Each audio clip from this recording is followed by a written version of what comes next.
Hello YouTubers, this is the Noobifier and welcome to my unboxing and impressions of a very unique game controller, the 3D Rudder. Stan at 3D Rudder sent me this product to review, however I'm not sponsored by them and this is my honest review. It was because of his generosity that I was offered a unique opportunity to test this controller for you. So let's begin. The packaging provides a great unboxing experience while at the same time completely protecting the device from any shipping trauma.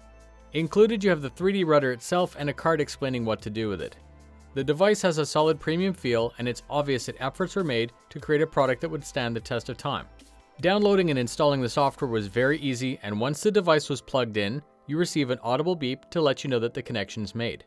The system beeps can be disabled, but they're very helpful. Once connected, it immediately updated its firmware in a couple seconds.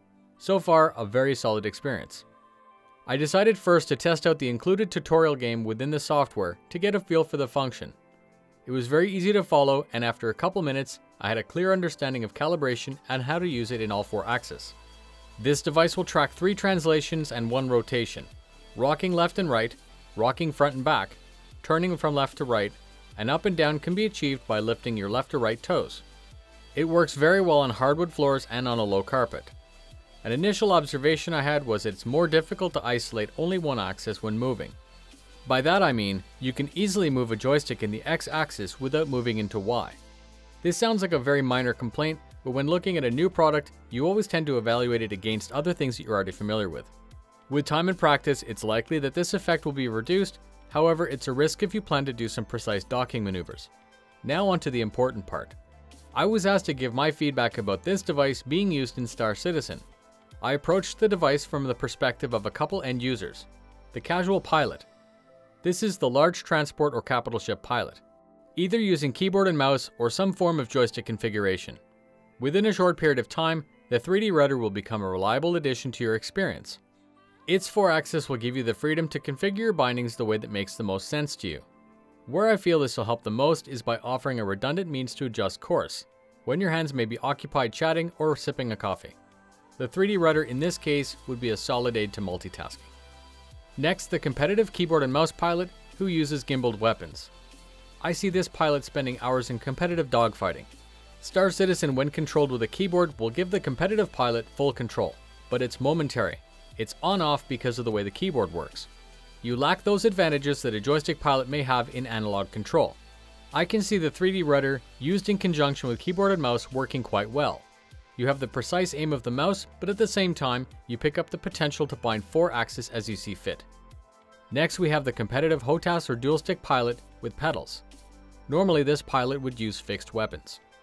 The pip and aim area in Star Citizen is extremely small, which leads me to my recommendation. No matter how much you practice with this device, it's my opinion that it would be very difficult to achieve reliable aim and track targets in combat. I believe that the product design, technology, and construction is superior. But I believe that our game has such a high skill requirement that some of the more conventional options may serve you better in this case. It's a great product, but in a competitive arena, it'll likely plateau your ability to push higher on the leaderboards, or could just get you killed. Next we have the Racer. Racing is the most competitive arena in Star Citizen. When testing for this video, I noticed a reoccurring theme. Some parts of Star Citizen require fine motor control, practice, and precise alignment. Even after a deliberate couple hours with it, I don't believe it's very well suited for the very rapid and constant micro corrections that the Racer needs to stay on course and win. Removing your feet to adjust them during some vigorous movements is not an option. When you remove your feet, the unit will quickly calibrate once it senses the feet have returned. There's a very short loss of control when this occurs. And finally, my roots, dismounted FPS gaming on PC.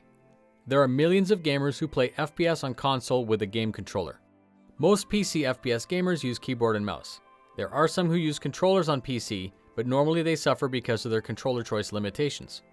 I believe that as soon as you introduce keyboard and mouse players into an FPS game, there's a situation where using anything but will get you killed. The mouse as a control device offers razor-sharp accuracy and quick pivot. I do see solid merit in using 3D Rudder to control your player for any MMO-type purpose. Things like walking around cities, shops, or around similar locations within the universe. Where I draw the line would be any fast-paced FPS shipboarding or ship defending scenario where your life is on the line. When given the choice of hands or feet to perform complex tasks, I'll choose hands any day. In closing and in full disclosure, I believe that the 3D Rudder would be fantastic in VR, and I can see other titles that would benefit from its unique advantages. There are also some clear applications for citizens who have limited mobility in their hands and arms. It may not be marketed this way, but hopefully you see that potential like I do. If you're a competitive pilot in Star Citizen, investing in a set of conventional pedals might be the better choice. The MFG Crosswinds would offer extra precision that you need for about the same price point. If you're planning to kick back and enjoy the beauty of Star Citizen, exploring, mining, or space trucking, I would ask you to check out 3D Rudder. I see real potential in this product when it comes to multitasking. Please let me know in the comments what your thoughts are about this unique product. Thanks very much to 3D Rudder, and thank you the viewers. Fly safe, and I'll see you in the verse.